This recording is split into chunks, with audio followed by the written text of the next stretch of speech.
বিছানায় যে বসে আছে সে আমার অফিসের বস, যে কিনা আমাকে দুই চোখে সহ্য করতে পারে না। তাহলে ভাবছেন আমার সাথে বিয়ে কেন হলো তার? এ অনেক কাহিনী। তবে সহজ ভাষায় বলা যায় যে ম্যাডাম আমার সাথে ফেঁসে গেছে, সে ভালোই হয়েছে। কারণ উনার কারণে একটু হলেই চাকরি হারাতাম। তখনই মুখ তুলে তাকায় নিশাত। আমি তোমাকে স্বামীর অধিকার দিতে পারবো না, ভুলে যেও না আমি তোমার বস। বলেছিলাম না, এই মেয়ে আমাকে দুই চোখে দেখতে পারে না। মুচকি হেসে নিজের মনে মনে কথাগুলো বলল আহনাফ। জি অবশ্যই, আমার সেটা মনে আছে। আমিও আপনাকে বউ হিসেবে দেখি না ম্যাডাম। গুড। মনে রাখবে তোমার আমার বিয়ে শুধুমাত্র একটা অ্যাক্সিডেন্ট। বাবা যতদিন দেশে আছে এই নাটক চলবে, এরপর আমরা আলাদা। জি ম্যাডাম। যাও ঘুমিয়ে পড়ো। কোথায় যাব? অন্য কোথাও গিয়ে ঘুমাও, এই রুমে না। ঠিক আছে, আমি আঙ্কেলের রুমে যাই। এই না মানে কি? আসলে আমি আবার একা ঘুমাতে পারি না, আর আঙ্কেলও তো একা। আর অন্য রুম তো শুনলাম গোছানো নেই। সব মিলিয়ে আপনিও এই রুমে রাখবেন না, তাই আঙ্কেলের রুমেই যাই। কোথাও লাগবে না যাওয়া, রুমেই ঘুমাও নিচে। এই ঠান্ডায় আপনি তো আবার এসি দিয়ে রুমকে সাউথ পোল বানিয়ে রাখেন। নিশাত বিরক্ত হয়ে একটা কম্বল আর বালিশ ছুঁড়ে দেয় তার দিকে। আহনাফ হেসে ফুলরে বিছানা করে শুয়ে পড়ে। হঠাৎ চোখ পড়ে নিশাতের দিকে। কি মিষ্টি দেখতে মেয়েটা, কিন্তু ভেতর থেকে একটা ঝালমরিচ। অফিসে সবসময় বকার উপর রাখতো, এবার তো বাসায়ও একসাথে। ভাবছেন বিয়ের পর নিশাত আহনাফের বাসায় না গিয়ে এখানে কেন? এই বাড়িটা নিশাতের বাবা তৈরি করেছিলেন নিশাতের জন্য। তার ইচ্ছে বিয়ের পর নিশাত আর তার স্বামী এখানে থাকবে। আর এমনিতেও আহনাফের আপন বলতে চাচা ছাড়া কেউ নেই। ছোটবেলায় বাবা মা হারিয়েছে, এরপর চাচা তাকে বড় করেছেন।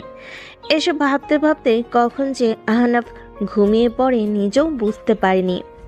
সকাল সকাল একটা মিষ্টি ডাকে আহনাফের ঘুম ভেঙে যায়। চোখ খুলতেই দেখে কালো শাড়ি পরে হাতে চা নিয়ে সামনে দাঁড়িয়ে আছে নিশাত। অসম্ভব সুন্দর লাগছে তাকে। কতক্ষণ অবাক হয়ে তাকিয়ে থাকে আহনাফ। উঠবেন না?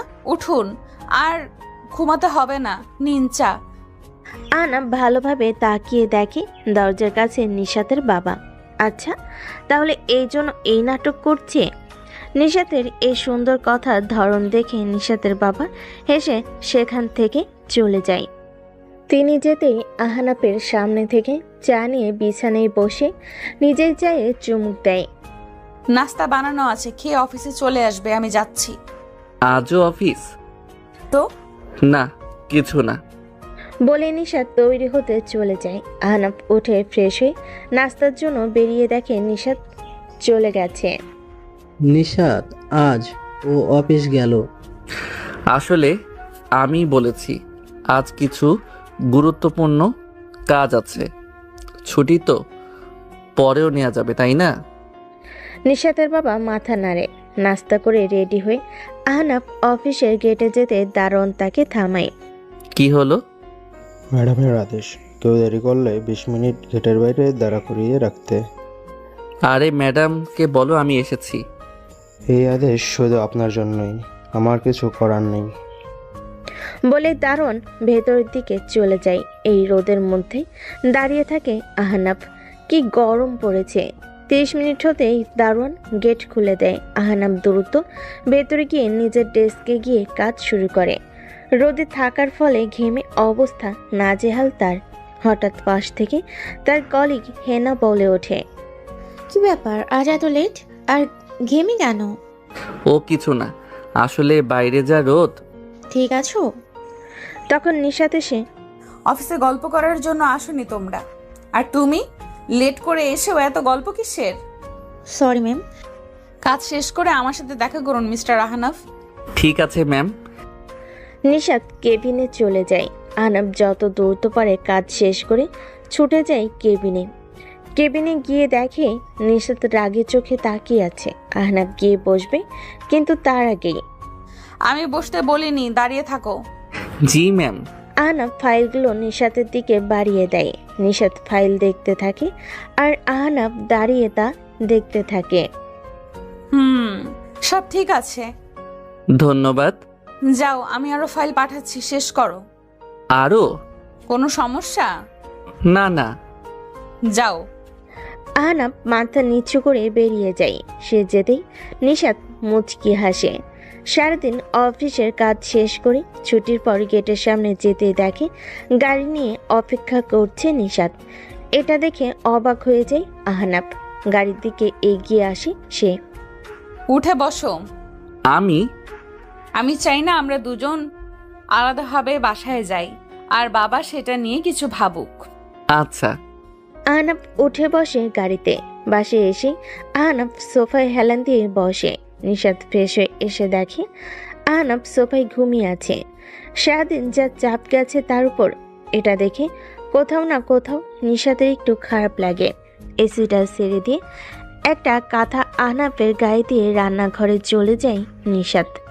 ঘুম থেকে উঠে দেখে রাত 8টা বাজে আর নিজের গায়ে কাঁথা দেখে একটু অবাক হয়ে যায় আহনাফ। উঠে ফ্রেশ হয়ে রান্নাঘরে গিয়ে দেখে নিশাত টেবিলের উপর মাথা ফেলে ঘুমিয়ে আছে, কিন্তু চুলার দিকে তাকিয়ে আহনাফ আটকে উঠে রান্না পুড়ে গেছে।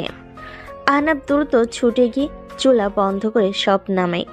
নিশাতের বাবা বাইরে গেছেন, কিন্তু রান্না তো সব পুড়ে গেছে। খাবে কি তাহলে? নিশাতকে ডাকতেও ইচ্ছে করছে না। সারাদিন কাজের চাপ হয়তো বেশি গেছে তার উপর, তাই নিশাতকে না ডেকে নিজেই খাবার রান্না বসে।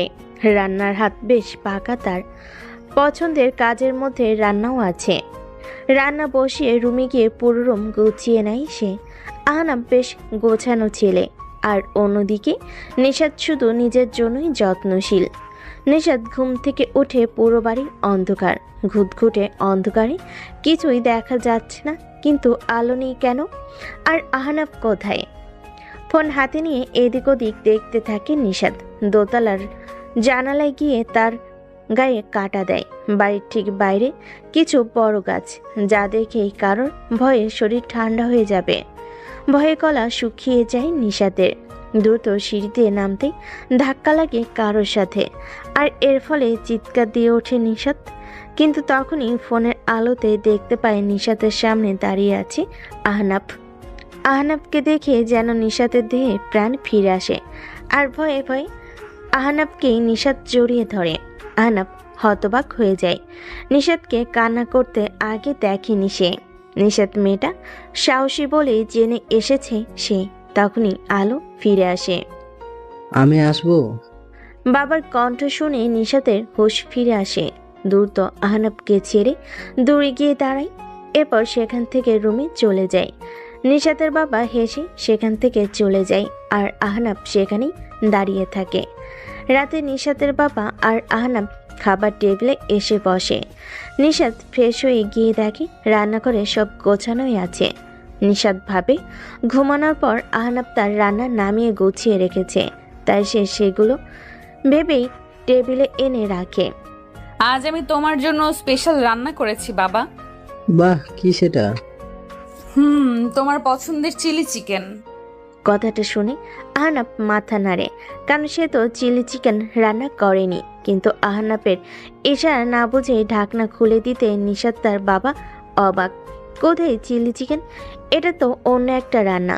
নিশাত অবাক হয়ে তাকিয়ে থাকে। আচ্ছা মা, রান্না তুই নিজে করছিস তো? বলে তিনি আহনাফের দিকে তাকায়। আহনাফ নিশাতের দিকে তাকিয়ে আছে। নিশাতও ভুরু কুচকিয়ে তাকিয়ে আছে। আহনাফ বুঝতে পারছে আর রাতে তার খবর আছে। খাবারের সময় নিশাত বারবার আর চোখে তাকাচ্ছিল আহনাফের দিকে। এতেই গলা শুকিয়ে যাচ্ছিল আহনাফের। কোনোভাবে খাবার শেষ করে রুমে গিয়ে বসে আহনাফ। নিশাত সব গুছিয়ে রুমে গিয়ে দেখে আহনাফ আকাশের দিকে তাকিয়ে আছে। এই যে আমার রান্নাটা কোথায়? আমার রান্না কেন নেই? আসলে ম্যাম, আপনি যখন ঘুমাচ্ছিলেন তখন আপনার রান্না অক্কা পেয়েছে। মানে পুড়ে গেছে সব। কি বলছো? জি। নিশাত কিছুক্ষণ চুপ থেকে কিছু না বলে টেবিলে বসে অফিসের কাগজ ধরে আহনাফ বারান্দায় গিয়ে আকাশের দিকে তাকিয়ে থাকে। কাজ করতে করতে হঠাৎ আহনাফের দিকে তাকায় নিশাত। তাকে এভাবে আকাশের দিকে তাকিয়ে থাকতে দেখে বলে ওঠে, আকাশে কি এমন দেখছো? চাঁদ, আজকে চাঁদটার আলো যেন অন্য দিনের চেয়ে বেশি, বেশ সুন্দর লাগছে। কি লাভ দেখে সময় নষ্ট করা? হয়তো আসলেই সময় নষ্ট, তবে সুন্দর জিনিস উপভোগ করাই ভালো। করতে থাকো। বলে কাজে মন দেয় নিশাত। হঠাৎ আহনাফের ফোন বেজে ওঠে। আহনাফ আসার আগে চোখ পড়ে নিশাতের। স্ক্রিনে হেনা নামটা ভেসে আছে। আহনাফ এসেই ফোনটা রিসিভ করে বারান্দায় চলে যায়। কিছুক্ষণ পর কথা শেষ করে এসে দেখে নিশাত তৈরি হচ্ছে কোথাও যাবার জন্য। কোথায় যাচ্ছেন ম্যাম? রবিন কল দিয়েছে। এত রাতে কোনো ছেলের সাথে বের হওয়া ঠিক দেখায় না। তোমার সাহস কি করে হয় আমার উপর কথা বলার? আমি কি করব না করব তোমাকে জিজ্ঞেস করতে হবে? Sorry ma'am. ভবিষ্যতে এই সাহস আর দেখাবে না। বলেই রাগে গজগজ করতে করতে বেরিয়ে যায় নিশাত। আহনাফ চুপ করে দাঁড়িয়ে থাকে। জানালা দিয়ে দেখে নিচের গাড়িতে অপেক্ষা করছে রবিন, আর নিশাত গিয়ে গাড়িতে উঠে চলে যায়। জানালার পাশেই একটা চেয়ার নিয়ে বসে থাকে আহনাফ। রাত 1টা। নিশাত বাসায় ফিরেই দেখে রুমের লাইট জ্বালানো। রুমে গিয়ে দেখে জানালার পাশে আহনাফ চেয়ারে ঘুমিয়ে আছে। একরকম বিরক্ত হয়ে টেবিল থেকে পানি নিয়ে আহনাফের গায়ে ছুঁড়ে দেয়। আহনাফ লাফিয়ে ঘুম ভেঙে উঠে দাঁড়ায়। সামনে তাকিয়ে দেখে নিশাত। নিজের জায়গায় ঘুমাও। বলে গজগজ করতে করতে চেঞ্জ করতে যায় নিশাত।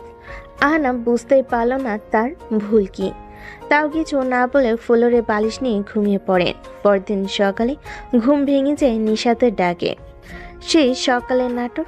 এরপর আবার অফিস। প্রতিদিন 20 থেকে 30 মিনিট বাইরে থাকতে হয় আহনাফের।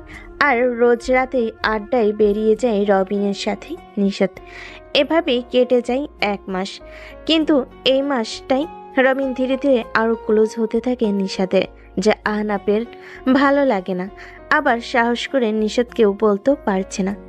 ইতিমধ্যে নিশাতের বাবা গ্রামের বাড়িতে গিয়েছেন কিছু কাজে, তাই সকালের ভালো ব্যবহারটাও তেমন পায় না আহনাফ। কিন্তু একদিন রাতে আকাশ মেঘলা, যে কোনো সময় ঝড় শুরু হতে পারে। আহনাফ বারান্দায় দাঁড়িয়ে। নিশাত আজও বাইরে যাবার জন্য তৈরি হচ্ছে। আজ না গেলে হয় না? কেন? বাইরে যা আবহাওয়া, যে কোনো সময় ঝড় নামতে পারে।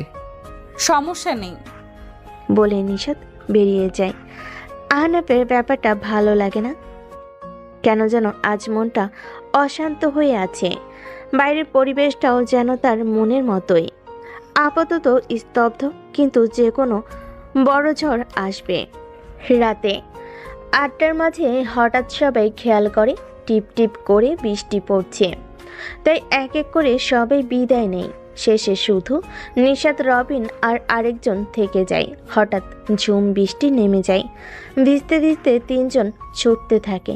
একজন তো তার বাসায় চলে যায়, আর রবিন আর নিশাত ভিজতে ভিজতে গাড়িতে গিয়ে বসে। নিশাত ব্যাগ থেকে রুমাল বের করে চুল আর মাথা মুছতে মুছতে বাইরের দিকে তাকিয়ে থাকে। কিন্তু রবিনের চোখ নিশাতের দেহের উপর।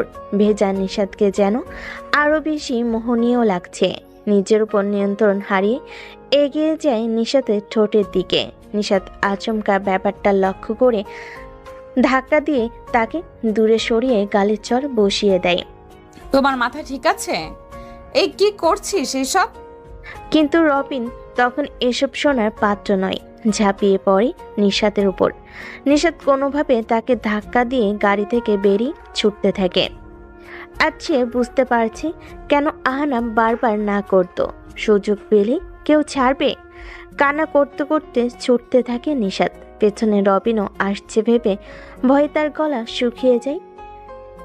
একদিকে রাত 2টা বেজে গেছে, এখনো নিশাতের খোঁজ নেই। তাই চিন্তায় আহনাফের ভালো লাগছে না। হঠাৎ ফোন বেজে উঠতেই ছুটিকে ফোন হাতে নিয়ে দেখে নিশাতের কল। ফোন রিসিভ করতেই শুনতে পায় ওপার থেকে নিশাতের ভারী কান্নার শব্দ। নিশাত কিছু বলতে পারছে না, শুধু কান্না করছে। ম্যাম, আপনি কান্না করছেন কেন? ঠিক আছেন? আমি আসছি। কোথায় আছেন? আসছি আমি। কিছু বুঝতে না পেরে যেভাবে আছে সেভাবেই বেরিয়ে পড়ে আহনাব, কিন্তু ছুটে বাড়ির গেটের সামনে আসতে দেখে গেটের সামনে চাউনি নিচে হেলান দিয়ে মাথা গুটিয়ে কাঁদছে নিশাত। আহনাব তার সামনে বসতে নিশাত মুখ তুলে তাকায়। আমাকে ক্ষমা করে দাও, আমি আর রাতে বাইরে যাব না। কান্না জড়িত কথাগুলো ঠিক যেন আহনাবের বুকে লাগে, কিন্তু কি হয়েছে তার, আর কেনই বা নিশাত এসব বলছে? রুমে ফিরে নিশাত কিছু না বলে শাওরে চলে যায়। আহনাব কিছু বুঝতে না পেয়ে চুপচাপ অপেক্ষা করে। কিছুক্ষণ পর বেরিয়ে আসে নিশাত। আহনাবের দিকে তাকিয়ে দেখে আহনাব যেন কিছু জানার জন্য আগ্রহ নিয়ে বসে আছে। রাতে খেয়েছো? নিশাতের কথাটা শুনে আহনাব অবাক হয়ে তাকিয়ে থাকে। এই প্রথম নিশাত তার খোঁজ নিল খেয়েছে কিনা। আহনাবের মুখে একটা হাসি ফুটে ওঠে। না, এখনো খাইনি। আচ্ছা টেবিলে বসো, আমি খাবার নিয়ে আসছি।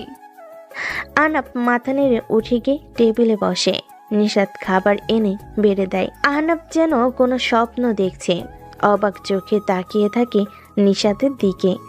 এই স্বপ্ন কখনো শেষ না হলেই যেন সে খুশি।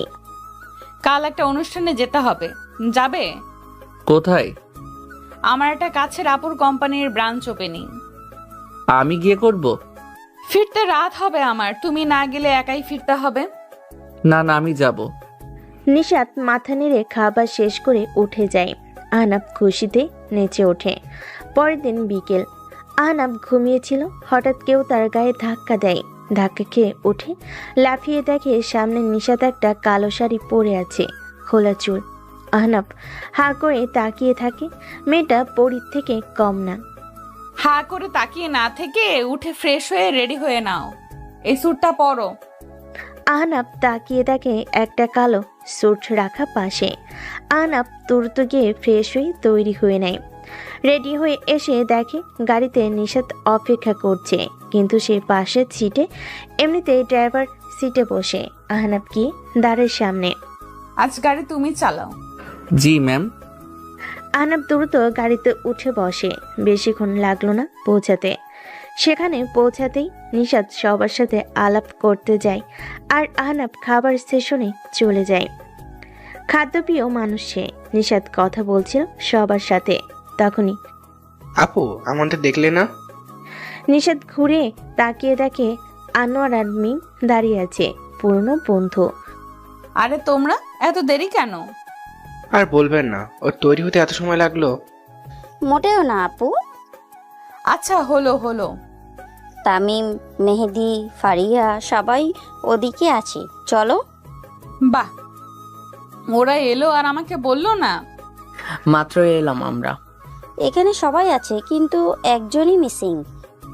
না, ওই তো এসে গেছে। কথাটা শুনে নিশাত তাকিয়ে দেখে গেট দিয়ে প্রবেশ করতেই সে। নিশাত ছুটে গিয়ে সামনে দাঁড়ায়। নিশাতকে দেখে হাসি মুখে তাকায় হায়া। কেমন আছো আপু? এই তো, তুমি? শুনলাম বিয়ে করেছ। তোমার উপর রাগ আমি, তুমি আসোনি। সরি রে, আসলে এখন তো সব একাই সামলাতে হয়, তাই আর কি। ঠিক আছে, চলো সবাই ওখানে। আমাকে এখন আবার একটু বের হতে হবে। কেন আপু? আজ কয় তারিখ? আজ তো তারিখটা মনে করতে নিশাতের মুখটা মলিন হয়ে যায়। হায়ার দিকে তাকিয়ে দেখে তার মুখেও একটা মলিন হাসি। আপু চলো, আমিও যাব। না, তুমি থাকো। না আপু, চলো। তখনই পাশে এগিয়ে আসে আহনাব, কিন্তু নিশাত তাকে থামিয়ে দেয়। তুমি থাকো, আমরা একটু পরেই ফিরে আসবো।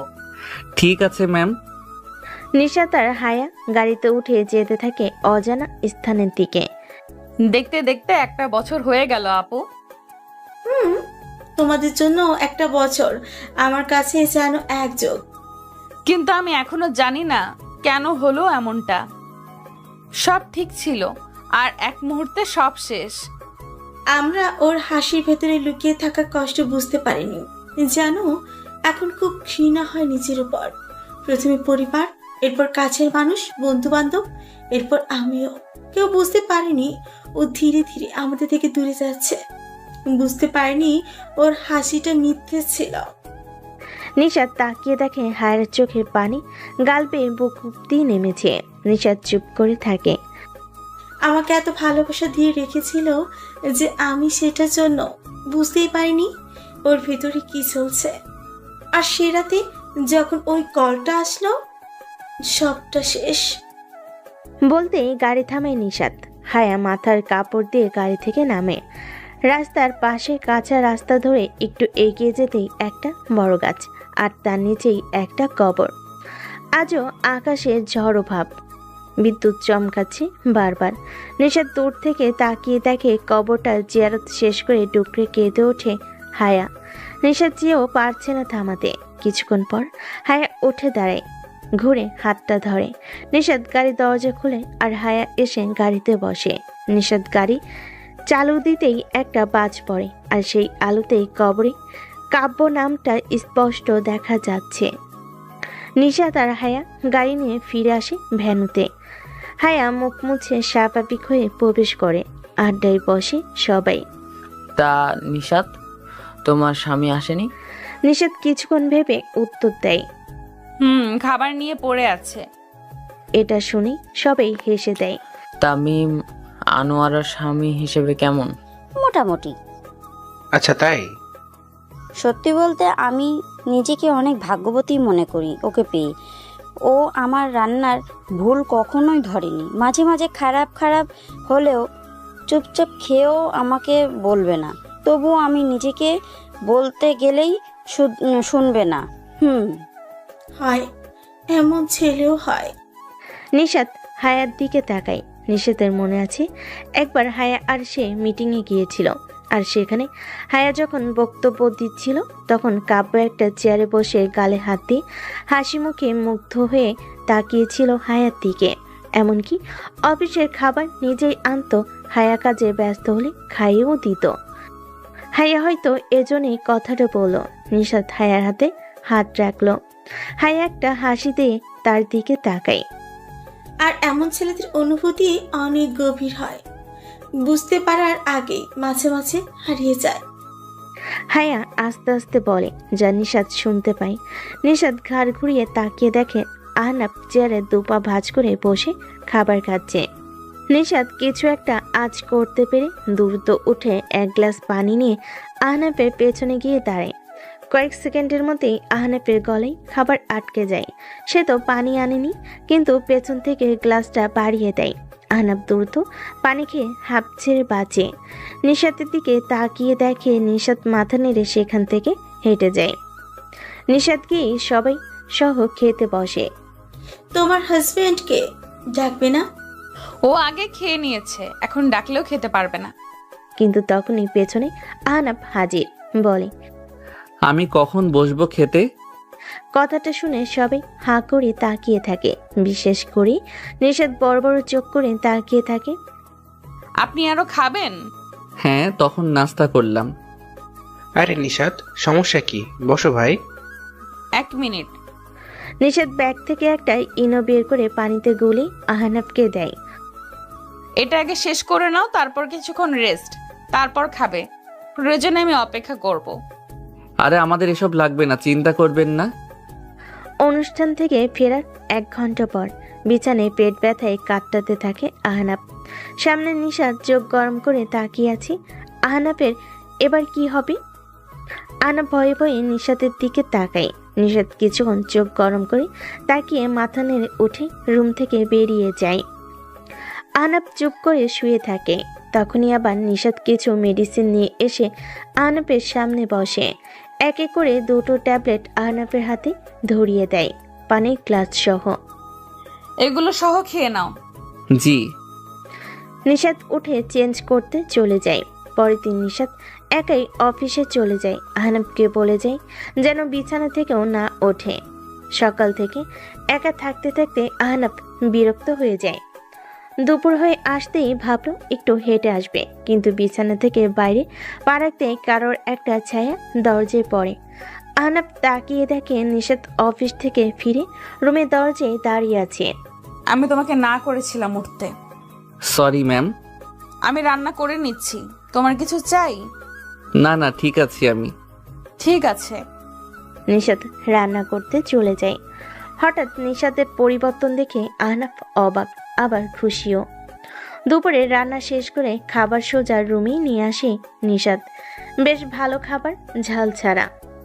খাবার শেষ করে নিশাত অফিসের কাজে বসে। তখনই আহনাফ উঠে দাঁড়ায় তার সামনে। কিছু বলবে? আসলে সব বন্ধুরা আজ দেখা করার কথা। আমি যাই। পেটের ব্যথা? এখন নেই তো। আচ্ছা, কিন্তু 9টার আগে ফিরবে। মাত্র 9টা? ঠিক আছে ম্যাম। বলে আহনাফ তৈরি হয়ে নেয় বের হতে। দাঁড়াও। নিশাতের ডাকে দরজায় থমকে যায় আহনাফ। নিশাত উঠে ব্যাগ থেকে একটা ঘড়ির বক্স বের করে ঘড়িটা আহনাফের হাতে পরিয়ে দেয়।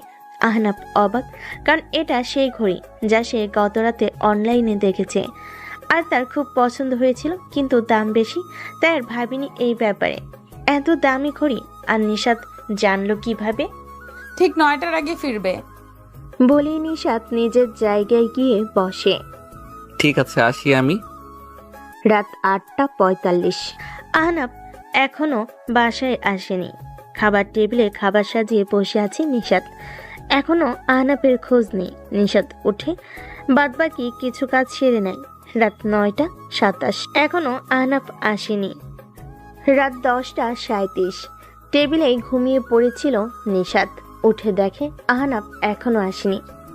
এবার চিন্তা বাঁধে মনে, কিন্তু তখনই ফোন বাজে তার। দ্রুত ফোন হাতে নিয়ে দেখে আহনাফের কল। কানে নিতেই শুনতে পায়। হ্যালো, কে? আহনাফের বস বলছেন? আসলে ম্যাম, ওর পরিবারের তো কেউ নেই। ওর বাসায় ফেরার সময় রাস্তায় অ্যাক্সিডেন্ট করেছে। আমরা ওকে সিটি হসপিটালে নিয়ে এসেছি। আপনার কাছে ওর আপন কারোর নাম্বার থাকলে জানিয়ে দিন। বলেই কল কেটে যায়। স্তব্ধ হয়ে যায় নিশাত। সময় নষ্ট না করে দ্রুত গাড়িতে উঠে রওনা দেয়। খুব খারাপ লাগছে তার। হঠাৎ আয়নার দিকে তাকাতেই অবাক হয়ে যায়। তার চোখ ভেজা। আহনাফের জন্য, কিন্তু কেন? এসব ভাবতে ভাবতেই নিশাত হসপিটালে পৌঁছায়। দ্রুত ভেতরে গিয়ে খোঁজ নেই। কেবিনের সামনে এসে দেখে আহনাফের বন্ধুরা দাঁড়িয়ে আছে। তাকে দেখে সবাই একটু এগিয়ে আসে। ম্যাম, আপনি ওর বস না? ওর কি পরিবারে কেউ আসেনি? মানে ওর চাচা আর আপন কেউ?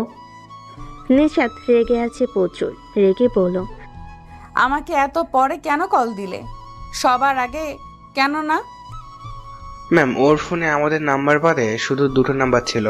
ওর চাচা আর বস, মানে আপনার। মানে এই ব্যাপারে অফিসের বস কি করবে তাই আমরা ও ঠিক আছে। জি ম্যাম, ও একটুর জন্য বেঁচে গেছে। ও প্রায় ট্র্যাকের সামনে চলে গিয়েছিল, কিন্তু কেউ একজন ওকে অন্যদিক থেকে টান দেয়। এরপর আমরা গিয়ে দেখি ওর মাথা ফেটে অজ্ঞান হয়ে পড়ে আছে। এরপর আমরা এখানে নিয়ে এলাম। এখনও অজ্ঞান।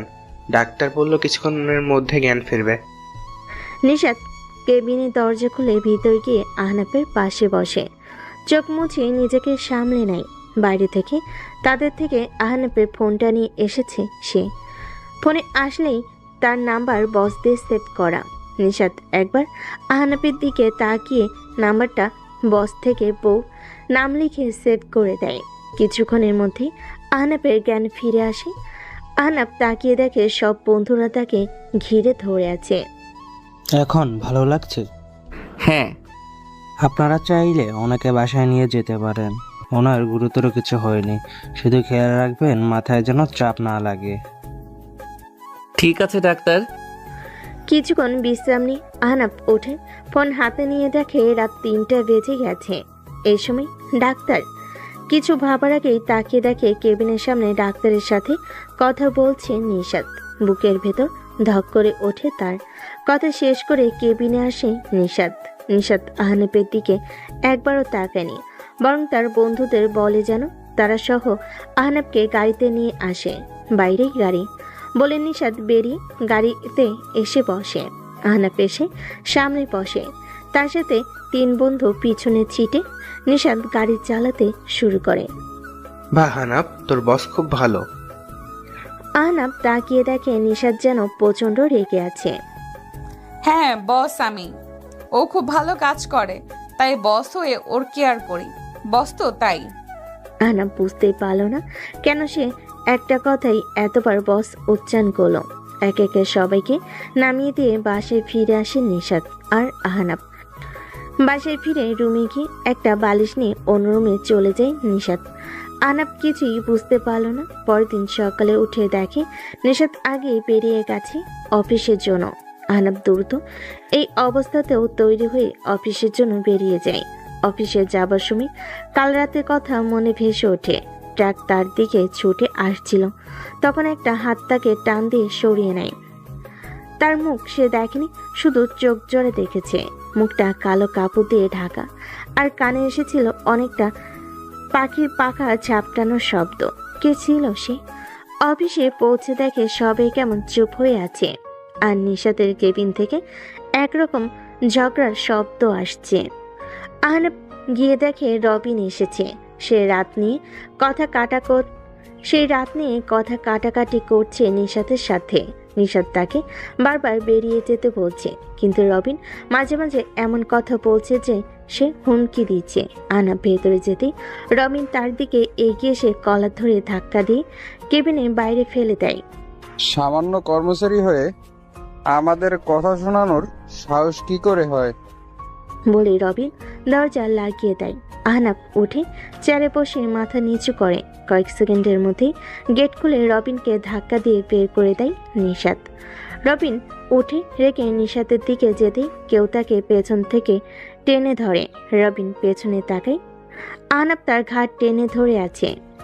রবিন কিছু বলতে যাবি, তার আগেই এক ঘাসকা টানে সোজা ফ্লোরে ফেলে দেয় আহনাব তাকে।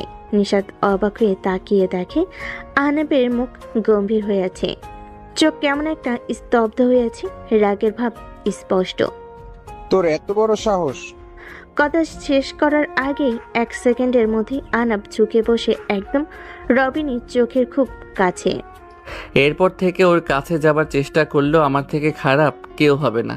বের হ। রবিনের বুকে ভয় জমে যায়। কোনোভাবে উঠে সে একবার নিশাতের দিকে তাকিয়ে বেরিয়ে যায়। নিশাত আহনাবের দিকে যেতে আহনাব ঘুরে তাকায়। সরি ম্যাম, আমার এটা করা উচিত হয়নি। নিশাত কিছুক্ষণ চুপ করে এরপর মুচকি হেসে সেখান থেকে চলে যায়। আহনাব আর বাকিরা অবাক।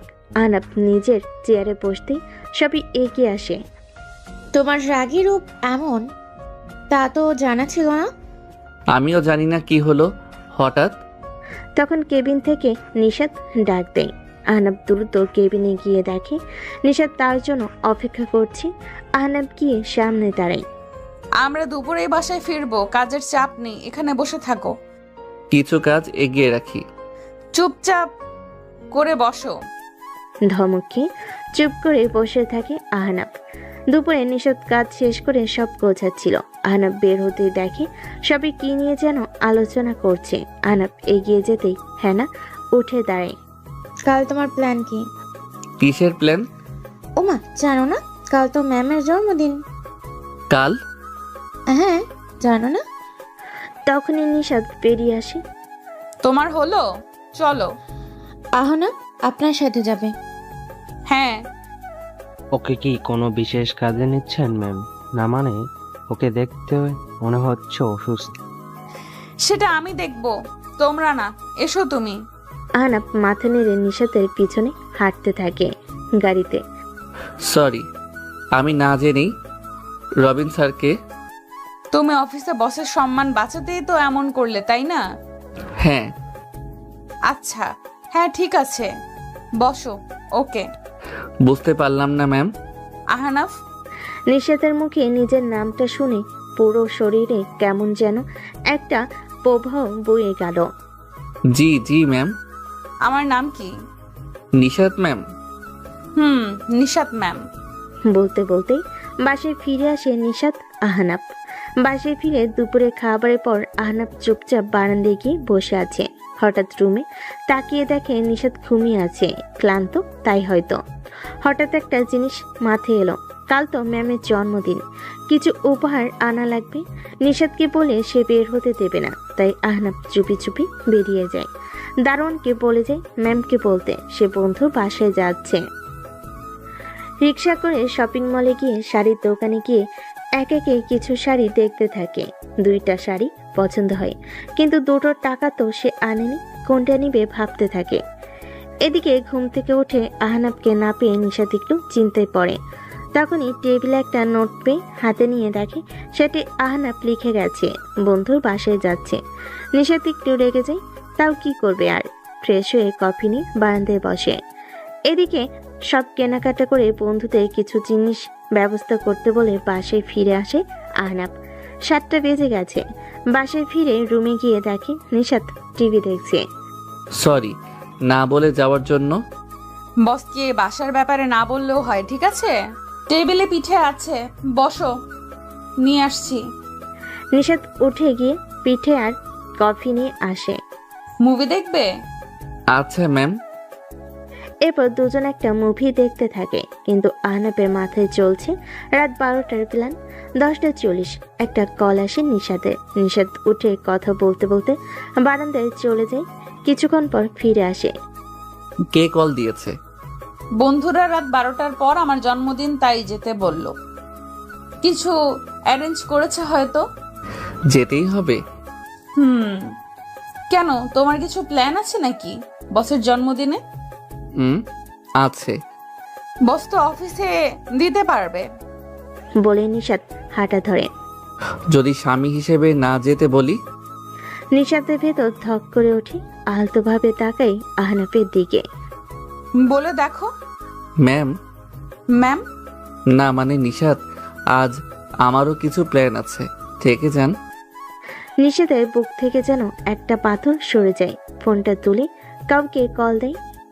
হ্যালো, সরি আমি আসতে পারবো না, আমার স্বামী আজ আমাকে সারপ্রাইজ দেবে। আহনাফ চোখ বড় বড় করে তাকায়। কল কেটে নিশাত আহনাফের দিকে একবার তাকায়। এবার দেখি কি প্ল্যান তোমার তোমার বস বউয়ের জন্য। আহনাফের মুখে হাসি ফুটে ওঠে। কি প্ল্যান করেছে আহনাফ নিশাতের জন্মদিনের জন্য? রাত 11টা 30 বাজতে চলো। নিশাত বসে আছে একভাবে আহনাফের সামনে। আহনাফ বারবার ঘড়ির দিকে তাকাচ্ছে। 11টা 45 বেজে যায়। আহনাফ উঠে দাঁড়ায়, হেঁটে বাইরে কোথাও চলে যায়। নিশাত বুঝতে পারছে না কোথায় গেল আহনাফ। কিছুক্ষণ পর আহনাফ হাতে একটা বক্স নিয়ে ফিরে আসে। এসে নিশাতের সামনে দাঁড়ায়। এতে কি? খুলে দেখুন। নিশাত বক্সটা খুলতে দেখে নীল আর মেরুনের মধ্যে একটা সুন্দর শাড়ি। নিশাত মুগ্ধ হয়ে তাকিয়ে থাকে শাড়ির দিকে। 12টার আগেই দিলে যে? না, এটা সারপ্রাইজ না, এটা পরে আসুন, জলদি যান, সময় হয়ে এলো। কিসের সময়? আহা যান না। নিশাত মাথা নেড়ে চেঞ্জ করতে চলে যায়। 11টা 57। নিশাত শাড়ি পরে বের হয়। নিশাতকে এই শাড়িতে দেখে আহনাফ মুগ্ধ হয়ে তাকিয়ে থাকে। এই যে দেখা হলো। So sorry ma'am. এবার সারপ্রাইজটা। আসুন আসুন। নিশাতকে নিয়ে দ্রুত ছাদে চলে যায় আহনাফ। পুরো ছাদ অন্ধকার। ছাদ অন্ধকার কেন? কিছুই দেখা যাচ্ছে না। নিশাতের কথা শুনে একটু হাসি আহনাফ। তাদের বাড়িটার আশেপাশে কোনো বাড়ি নেই, তাই আলাদাও আলো নেই। 12টা বাজতেই একটা জোয়ালো শব্দ হয়, আর এক একে বাড়ির চারপাশ থেকে আতশবাজি আকাশে গিয়ে ফাটতে শুরু করে। একের পর এক পুরো আকাশ আলোকিত হয়ে যায়। নিশাত মুগ্ধ হয়ে আকাশের দিকে তাকিয়ে থাকে। এভাবে 5 মিনিট আতশবাজি ফাটার পর পুরো ছাদ আলোকিত হয়ে যায়। সুন্দরভাবে সাজানো ছাদ। নিশাত অবাক হয়ে সেদিকে তাকাতে থাকে। এইসব কখন, কিভাবে? তুমি তো আসলে যখন আপনি ঘুমিয়েছিলেন তখন এতে আমাকে কিছু মানুষ সাহায্য করেছে। বলতে নিশাতের বাবা নিশাতের এক ফ্রেন্ড কেক নিয়ে ভেতরে আসে। বাবা মিলি। হ্যাঁ মা, আমি দুপুরে ফিরে দেখি তুই ঘুমাচ্ছিস। এরপর আহনাফ আমাকে বাকিটা বলল। সরি ম্যাম, না বলে। নিশাত কেক কাটে। প্রথম টুকরো হাতে নিয়ে দেখে আহনাফ দূরে দাঁড়িয়ে আছে। নিশাত এগিয়ে আহনাফের মুখে কেক পুড়ে দেয়। আহনাফ বড় বড় চোখ করে তাকিয়ে থাকে অবাক হয়ে। নিশাতের বাবা আর মিলি হাসতে থাকে। আহনাফ একটু লজ্জা পেয়ে যায়। নিশাত মা, কাল তুমি আর আহনাফ হায়ার গ্রামে বেড়াতে যাচ্ছ। বিকেলের ট্রেন। বাবা এই হঠাৎ? বিয়ের পর তোমরা কোথাও যাওনি, আর হায়াও বলল গ্রামে যাচ্ছে। ও এবার যেতে হবে ওর সাথে। কই, আপু তো আমাকে কিছু বলেনি। আজই বললো আমাকে। তোমার ফোন নাকি অফ? ও হ্যাঁ, সন্ধ্যায় অফ হয়েছিল। তাহলে কাল তৈরি হয়ে যাবে। বাবা অফিস থেকে সোজা যাবে। অফিস কেন? বাবা কিছু ফাইলে সাইন করতে হবে। আচ্ছা ঠিক আছে। পরের দিন সকাল।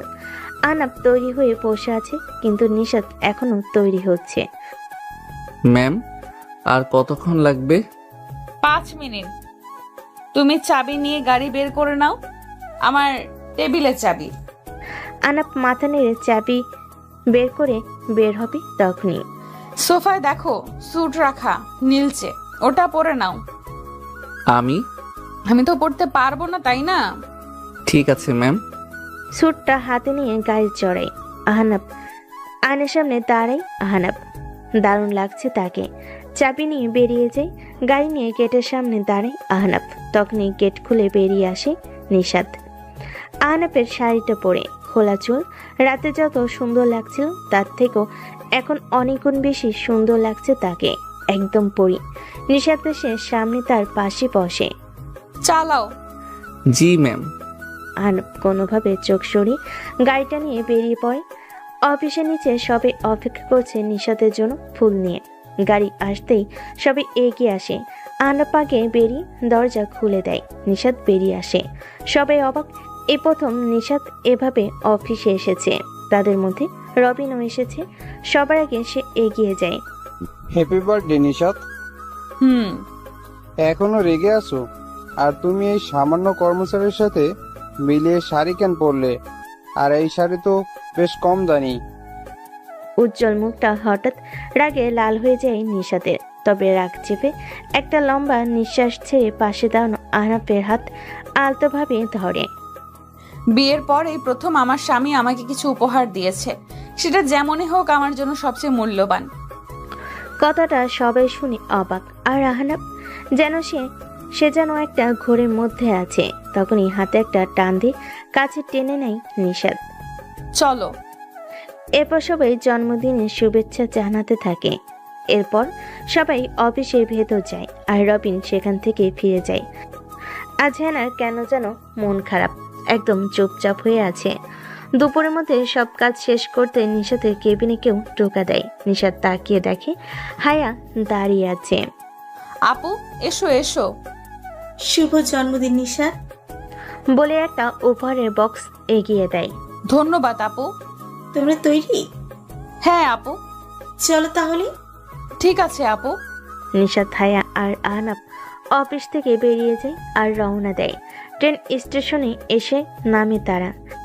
আচ্ছা ম্যাম, আমরা তো গাড়িতেও যেতে পারতাম। মাঝে মাঝে ভিন্ন কিছুর অভিজ্ঞতা নিতে হয়, বুঝলে? জি আপু। নিশাত মুচকি হাসে। ট্রেনে উঠে বসে তিনজন। ট্রেন স্টেশন থেকে বেরিয়ে ছুটতে থাকে আপন গতিতে। টুকটাক গল্প করতে করতে তারা 9টায় পৌঁছে যায় সেই গ্রামের স্টেশনে। আগে নিশাত নেমে দাঁড়ায় স্টেশনে। তাকে দূর থেকে দেখেই কয়েকটা বখাটে এগিয়ে আসে। কি ম্যাডাম, এখানে কি? এগিয়ে দিই। ধীরে ধীরে নিশাতের খুব কাছে চলে আসতে থাকে, কিন্তু হঠাৎ ছেলেগুলোর চোখে ভয় বড় বড় হয়ে যায় আর এক পা দুপা করে পিছিয়ে যেতে থাকে। নিশাত ঘুরে তাকিয়ে দেখে হায়ার ট্রেন থেকে নামছে আর তাকে দেখে ওরা পিছিয়ে যাচ্ছে। কিন্তু কেন? আপু তুমি ওদের চেনো? ওরা মিরাজ। বকেটে ছেলেগুলোর একজন এগিয়ে আসে। তোমার হাত ঠিক আছে এখন? হায়ের কথা শুনে নিশাত তাকিয়ে দেখে মিরাজের বাঁ হাতে কবজি কাটা, যেন খুব বাজেভাবে ভেঙে গিয়েছিল। না আপু, বা হাতে কোনো কাজ করতে পারি না। আচ্ছা এখন যাও এখান থেকে, ওরা মেহমান। বলতে ছেলেগুলো সেখান থেকে চলে যায়। তখনই সব ব্যাগ নিয়ে ট্রেন থেকে নামে আহনাব। আপু ওরা তোমার কথা শুনছে কেন? কয়েক বছর আগে তোমার মতো আমাকেও এভাবে বিরক্ত করছিল ওরা। এরপর? তোমার ভাইয়া আমার ঠিক পেছনেই ছিল। আর কি? বুঝতে পেরেছি। কি হয়েছে এখানে? কিছু না। স্টেশন থেকে বেরিয়ে আসতেই দেখে হায়ের জন্য গ্রামের কয়েকজন গাড়ি নিয়ে অপেক্ষা করছে। গাড়িতে উঠে বেরিয়ে যায় স্টেশন থেকে। সারাদিন ট্রেনে থাকার ফলে আহনাব অনেক ক্লান্ত হয়ে যায়, তাই গাড়িতে সে ঘুমিয়ে পড়ে। কিন্তু গাড়ির ঝাঁকানিতে মাথা সোজা রেখে ঘুমানো কঠিন, এটা দেখে নিশাত আহনাবের মাথাটা নিজের কাঁধে রাখে। বাড়ি পৌঁছে আলাদা রুমে চলে যায় নিশাত আহনাব। এখানে এসেও আহনাব ফ্লোরে বালিশ নিয়ে শুয়ে পড়ে। এটা দেখে বিছানা থেকে আরেকটা বালিশ ছুঁড়ে মারে নিশাত। বালিশ মুখে লাগতে লাফিয়ে ওঠে বসে আহনাব। জি ম্যাম। উপরে এসে শুয়ে পড়ো। আপনি নিচে ঘুমাবেন? নিচে ঠান্ডা অনেক। আমি কেন নিচে ঘুমাবো? তাহলে অন্য রুমে। কেন? তো কই ঘুমাবেন? এখানেই। তো আমি কেন যাব? আসতে বলেছি তাই। না মানে। এসো। নামাকে বিছানায় শুয়ে পড়ে আহনাব, তবে মাঝে একটা বালিশ দিয়ে। নিশাত মুচকি হাসে। মাঝে রাতে আহনাব জেগে উঠে একটা ছোঁয়ে। চোখ মেলে তাকিয়ে দেখে নিশাত তাকে জড়িয়ে আছে। আহনাব আটকে উঠতে যাবে, কিন্তু তার আগে নিশাত তাকে শক্ত করে জড়িয়ে ধরে। আহনাব ভেবেছিল নিশাত ঘুমে, কিন্তু এবার বুঝতে পারছে সে ঘুমে নেই। নিশাত এসে আলতো করে আহনাবের গালে চুমু দেয়। আহনাব অবাক হয়ে তাকিয়ে থাকে। ম্যাম আপনি? নিজের বউকে কেউ এভাবে ম্যাম বলে? সত্যি বলতে অনেক কিউট লাগে তোমার এই ম্যাম বলা। আহনাব কিছু বলতে যাবে, তার আগে নিশাত তার বুকের উপর ঝুঁকে ঠোঁটে ঠোঁট রেখে দেয়। আহনাবের শরীর ঠান্ডা হয়ে যায়, নিজের অজান্তে চোখ বন্ধ হয়ে যায়, হারিয়ে যায় নিশাতের মাঝে। এদিকে রাতের ট্রেনের জন্য অপেক্ষা করছে রবিন, অন্যদিকে হাসপাতালে। আর কতদিন ঘুমিয়ে থাকবে ডাক্তার? বলা যাচ্ছে না, তবে ওর অবস্থা উন্নতি হয়েছে। 1 বছরের বেশি সময় হয়ে গেল, ওকে জাগিয়ে তুলুন। আমরা চেষ্টা করছি। সকালে ঘুম ভেঙে যেতেই আহনাব লক্ষ্য করে নিশাত তার বুকের উপর ঘুমিয়ে আছে। হুট করে উঠতে গেলে নিশাতের ঘুম ভেঙে যায়। নিশাত নিজেকে আহনাবের বুকে পেয়ে একটু লজ্জা পায়, কিন্তু নিজেকে সামলে বুকে শুয়ে চোখ কষলে আহনাবের দিকে তাকায়। কটা বাজে? 9টা। এ বাবা, এতক্ষণ ঘুমানো ঠিক হয়নি, ওঠো। কাল রাত আসলে। চুপ, ফ্রেশ হয়ে এসো। আহনাব মাথা নেড়ে উঠে চলে যায়। নিশাত হেসে বেরিয়ে যায়। আহনাব ফ্রেশ হয়ে এসে দেখে নিশাত তার জন্য পাঞ্জাবি বের করে গেছে। পাঞ্জাবি পরে বের হতে তখনই ফোন বেজে ওঠে। নাম্বারটা চেনা না, অচেনা। রিসিভ করতেই। স্যার, আপনি আহনাব স্যার? অচেনা কণ্ঠে। জি। জি, আপনার একটা পার্সেল রয়েছে। কিন্তু আমি তো শহরে নেই। জি জানি স্যার, আপনার ঠিকানাটা দিলে আমাদের জন্য সুবিধা হয়। আচ্ছা, আমি এখন আছি। ঠিক আছে স্যার, ধন্যবাদ। বলে কল কেটে যায়। এই সময় পার্সেল কে পাঠাচ্ছে আর কেন, এসব না ভেবে বেরিয়ে নাস্তার টেবিলে গিয়ে দেখে হায়া নিশাত বসে আছে। খুব ভালো হলো। জি আপু। দুজনের জন্য আজ একটা সারপ্রাইজ আছে। কি সারপ্রাইজ আপু? এখনই বলবো না, বিকেলে। কি বলো না। আহনাফ, তোমার কাছে কোনো কল এসেছে? হ্যাঁ আপু, একটু আগেই। আচ্ছা, তাহলে বিকেলেই জেনে যাবে। আহা, বলো না। না, খেয়ে দ্রুত। এরপর আমরা গ্রাম দেখতে বের হব। আচ্ছা। আহনাব নাস্তায় বসে। নাস্তা শেষ করে তিনজন গ্রামের রাস্তা ধরে হাঁটা শুরু করে গ্রাম দেখতে। দুধারে মাঠ আর রাস্তার ধারে উঁচু উঁচু গাছ, আর শীতল ছায়ার মধ্য দিয়ে কাঁচা রাস্তা চলে গেছে। আর সেই রাস্তা ধরে তিনজন হাঁটছে। মাঝে মাঝে পাশ দিয়ে শালিকের দল উড়ে যাচ্ছে। এক মনোরম পরিবেশ। হাঁটতে হাঁটতে হায়া আর নিশাত হাসি তামাশা করছে। হঠাৎ নিশাত হাঁটতে হাঁটতে আহনাবের এক হাত জড়িয়ে ধরে। আহনাব চমকে উঠে তাকায়, কিন্তু নিশার জন্য এটা ভুল করে ধরেনি। সে ধরেই হাঁটছে আর হায়ার সাথে কথা বলছে। আহনাব তাকিয়ে আছে নিশাতের দিকে। আমাকে পরে সারাক্ষণ দেখতে পারবে, রাস্তা দেখো এখন। জি ম্যাম। কথাটা শুনে চোখ পাকিয়ে তাকায় নিশাত। এতে ভয়ে গলা শুকিয়ে যায় আহনাবের। আহনাবের চোখে মুখে ভয় দেখে নিশাত হেসে দেয়। আহনাব একটু মুচকি হাসে। দুপুর হয়ে আসতেই তারা বাড়ির দিকে হাঁটা শুরু করে। হঠাৎ দূর থেকে একটা বুড়ো লোক ছুটে আসে, এসে হায়ার সামনে দাঁড়ায়। হায়া মা, তুমি এসেছো, আমাকে বলনি কেন? কাকা, আমি রাতে এসেছি। আমি তো বিকেলে আপনার বাড়ি যেতাম। সে তো যেতেই হবে, আজ তো তোমার মিলির গায়ে হলুদ, কাল বিয়ে। কি বলেন? আমাদের মিলি বিয়ে? বাবা, কত বড় হয়ে গেল, বুঝতেই পারিনি। তুমি কিন্তু সময় করে চলে আসবে, মিলি জানলে কিন্তু নিজে গিয়েই টেনে নিয়ে আসবে তোমার। কাকা, আমি যাব। মিলির বিয়ে আর আমি যাব না, তা হয়? আচ্ছা মা, শুনে খুশি হলাম। এখন চাই, অনেক কাজ তো মা, মেয়ের বাবা তো। বলেই লোকটা ধান ক্ষেতের আইল ধরে একটা বাড়ির দিকে চলে যায়। আজ গায়ে হলুদে যেতে হবে, গ্রামের বিয়েটাও দেখে নেবে তোমরা। আপু, বেশ ভালো হলো।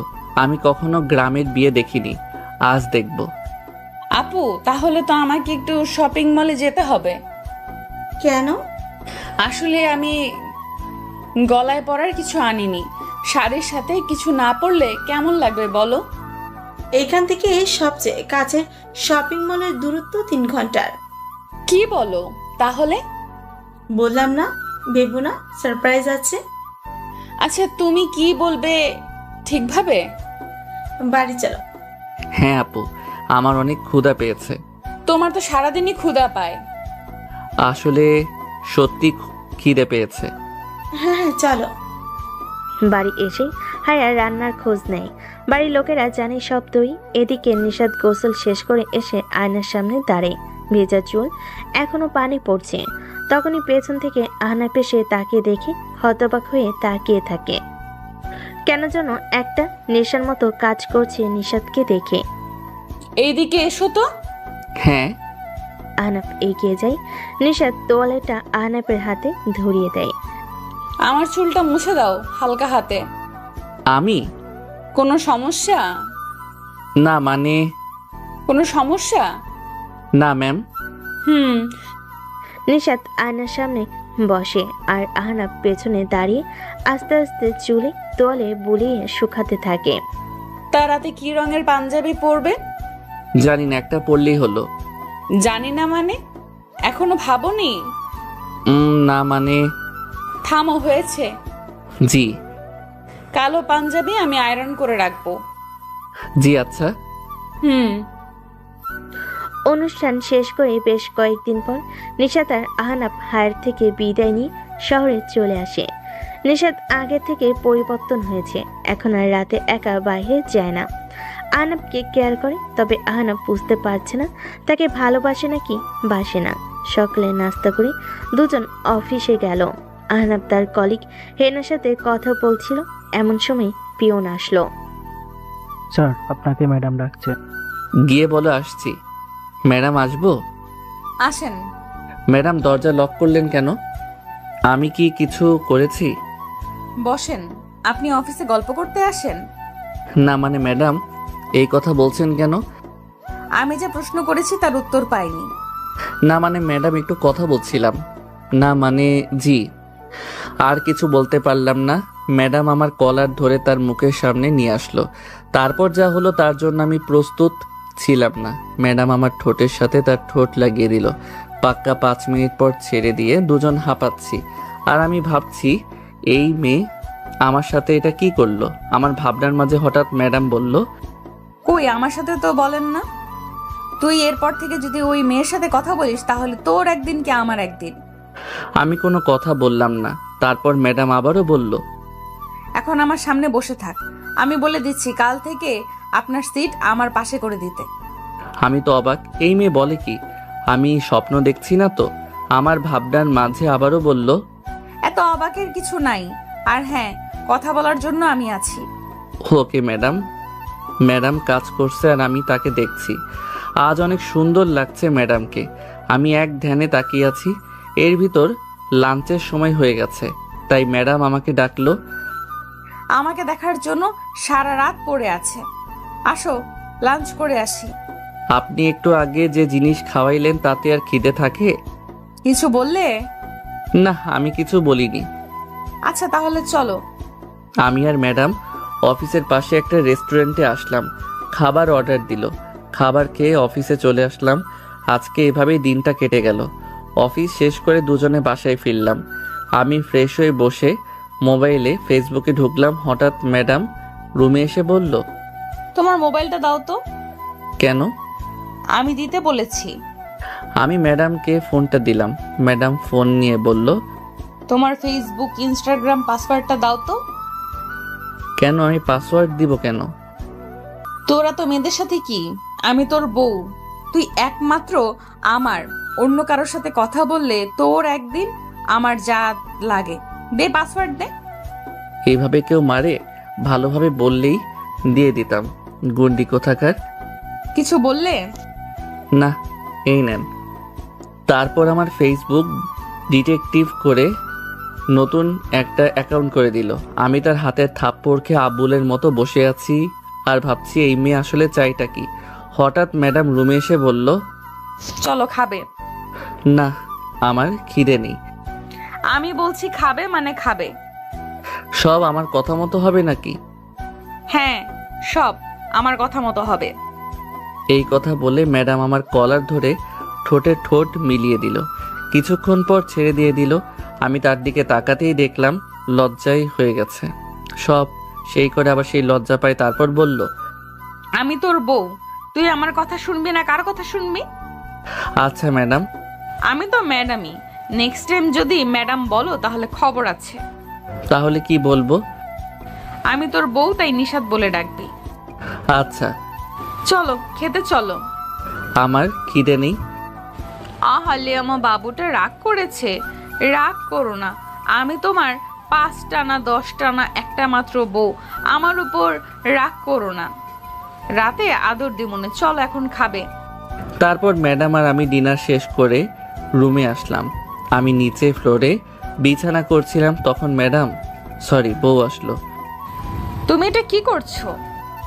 ঘুমাবো, বেড ঠিক করছি। না, তুমি এখানে ঘুমাবে না। তাহলে? উপরে আমার সাথে ঘুমাবে। কিন্তু কোনো চিন্তা নয়।